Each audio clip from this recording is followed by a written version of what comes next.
আসসালামু আলাইকুম। আমার আজকের রেসিপি বাঁধাকপির পাকোড়া।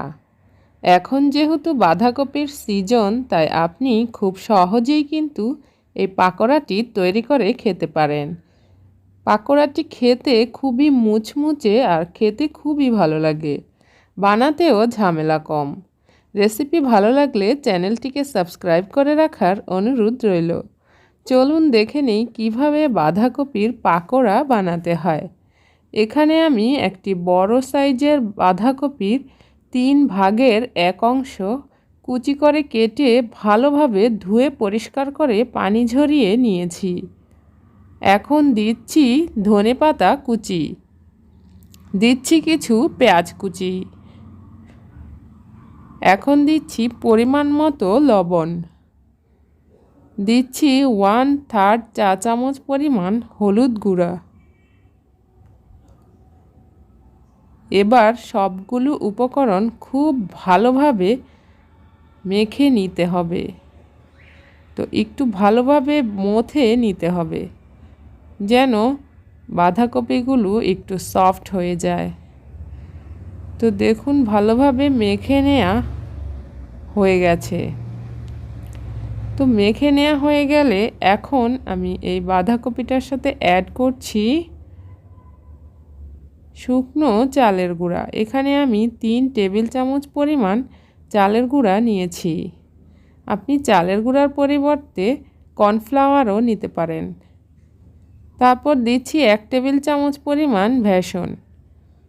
এবার সবগুলো উপকরণ খুব ভালোভাবে মেখে নিতে হবে। এখানে এক্সট্রা পানি দেওয়ার কোনোই প্রয়োজন নেই, কারণ বাঁধাকপির থেকে কিন্তু পানি বের হয়।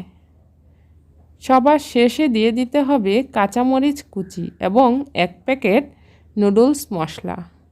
কাঁচামরিচ কুচিটা সবার শেষে দিবেন, না হয় কিন্তু আপনার হাত জ্বালাতন করবে। তো দেখুন মেখে নেওয়া কিন্তু হয়ে গেছে। এখন চলে যাব চুলায়। চুলায় একটি প্যানের মধ্যে ডুবো তেল নিতে হবে।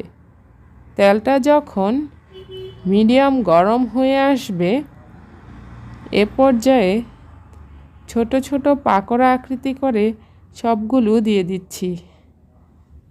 আর চুলার আঁচটা অবশ্যই মিডিয়ামে রেখে তারপর এই পাকোড়াগুলো গোল্ডেন ব্রাউন করে ভেজে নিতে হবে। এক পাশ যখন হয়ে যাবে তখন উল্টে দিতে হবে।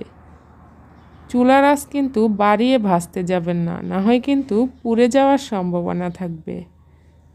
তো দেখুন এইভাবে আমি সবগুলো গোল্ডেন ব্রাউন করে ভেজে নিয়েছি।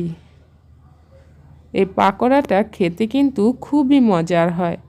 বিকেলের নাস্তায় আপনি ঝটপট বানিয়ে দিতে পারেন। আর বাচ্চারা কিন্তু বিশেষ করে সবজি খেতে চায় না। এইভাবে আপনি বাচ্চাদেরকে সবজি খাওয়াতে পারেন। এখন এই পাকোড়াটা সসের সঙ্গে সার্ভ করে দিতে পারেন। খেতে খুবই মুচমুচে হয়। আপনি বাসায় রেসিপি ফলো করে ট্রাই করতে পারেন। যদি রেসিপিটি ভালো লেগে থাকে তাহলে শেয়ার করে দেওয়ার অনুরোধ রইল, আর একটি লাইক দিতে ভুলবেন না যেন। দেখা হবে নেক্সট রেসিপিতে। ততক্ষণ সবাই ভালো থাকুন। আল্লাহ হাফেজ।